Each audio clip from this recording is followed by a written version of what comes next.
Good morning, my fans. How are you today?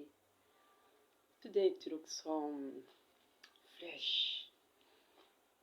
The weather is good. I'm eating fruits. Guess what fruit I'm eating now?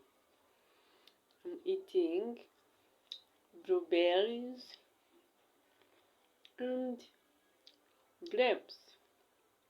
It's so delicious. Mwaramutse bakunzi banjye. Uyu munsi haramutse neza. Ikirere kimeze neza.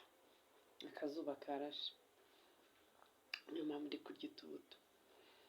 Urarya imbuto zitwa umuzabibu. Izi ngizi aya ma blueberries ni imbuto z'ishyamba. Ikinyarwanda cyazo ndumva wakindusha yakimbwira. Niba arizo nkeri, ariko ntabwo arizo nkeri. Gusa urabona ko ari iz'ishyamba. Hari ibiti byera zino mbuto pe. Guys, I hope you are okay. I'm also okay. I'm doing well. You guys, you are showing me that you like my videos.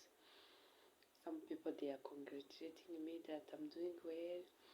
So I'm going up. Till I'm gonna reach where you guys want me to be. Thank you so much. That was a nice morning. Enjoy your day. Be blessed.